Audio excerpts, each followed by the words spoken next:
আজকের রেসিপি হলো মাছের বাটার ফ্রাই। এখানে আমি পমফ্রেট মাছ নিয়ে নিয়েছি। মাছগুলোকে সুন্দর করে ধুয়ে নিয়েছি। এবার আমি একটা ছুরি দিয়ে মাছের পিঠটা কেটে নেব। এইরকম করে আড়াউড়িভাবে মাছের পিঠটাকে আমি চিড়ে নেব। সুন্দর একটা রেসিপি, আপনারা পুরো ভিডিওটা দেখুন। আর কেমন লাগলো কমেন্টে জানান। ভালো লাগলে লাইক কমেন্ট শেয়ার করুন। চ্যানেলটিকে সাবস্ক্রাইব করে নিন। পাশে থাকা বেল আইকনটি অন করে নিন আমার চ্যানেলে নতুন নতুন রান্নার ভিডিও পেতে। আপনারাও বাড়িতে এইভাবে ট্রাই করুন।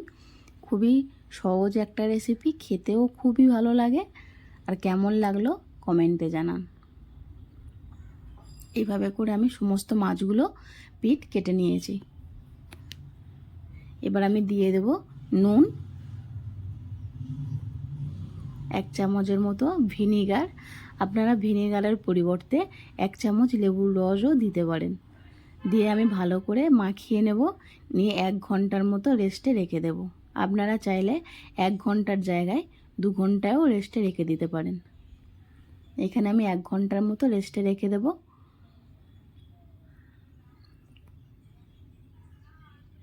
মশলাতে নিয়ে নিয়েছি আমি 1 টুকরো আদা, 10 থেকে 12টা রসুন নিয়ে নিয়েছি, 4টে কাঁচা লঙ্কা, একটা পেঁয়াজ কেটে রেখেছি, আর একটা ডিম, মাখন নিয়ে নিয়েছি, আর 1/2 চামচের মতো বেকিং পাউডার, 3 থেকে 4 টেবিল চামচের মতো ময়দা।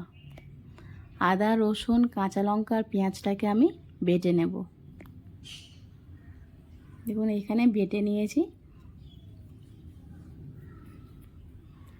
এবার আমি মশলা থেকে যে রসটা বের হবে সেই রসটাই নেব, আর ছিগড়েটা বাদ দিয়ে দেব। দেখুন একটা ছাঁকনির সাহায্যে এরকম করে মশলা দিয়ে আমি মশলার রসটা নিয়ে নেব। এইভাবে চেপে চেপে রসটা আমি বের করে নেব।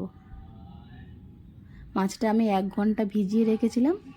তারপরেই আমি মশলা থেকে রস বের করে রসটা মাছের ওপরে দিয়ে দিচ্ছি।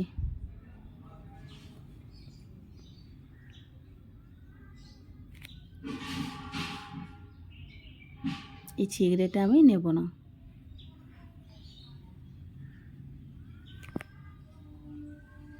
রসটার সাথে ভালো করে আমি মশলাটা রসটার সাথে আমি ভালো করে মাছটা মিশিয়ে নেব।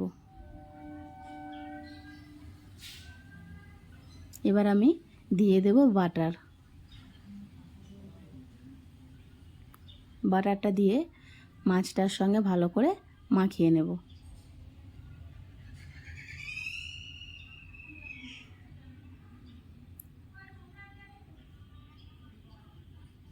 এইভাবে করে ভালো করে মাছের সঙ্গে বাটারটা মাখিয়ে নেব।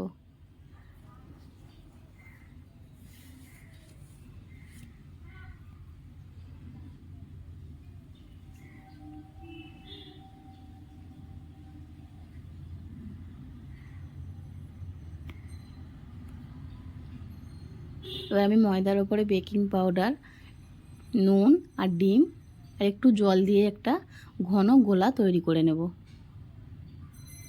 ঘন একটা ব্যাটার তৈরি করে নেব।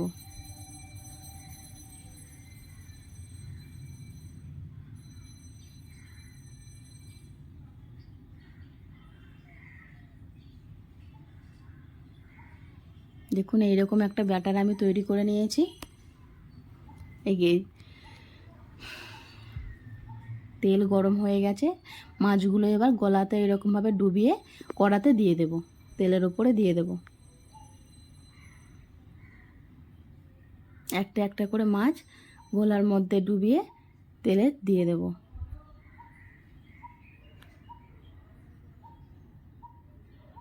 ওপর দিয়ে একটু গোলাও মাছের ওপরে দিয়ে দেব।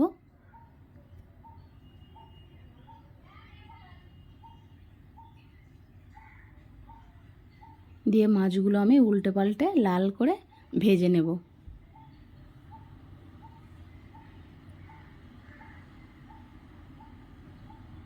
দেখুন একটা পিঠ ভাজা হয়ে গেছে, আমি উল্টে দিয়েছি।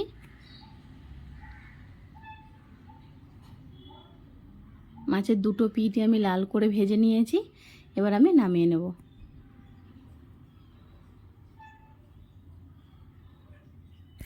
রেডি হয়ে গেছে মাছের বাটার ফ্রাই। আপনারা বাড়িতে এইভাবে ট্রাই করুন, খেতে খুবই সুন্দর লাগে। আর কেমন লাগলো কমেন্টে জানান।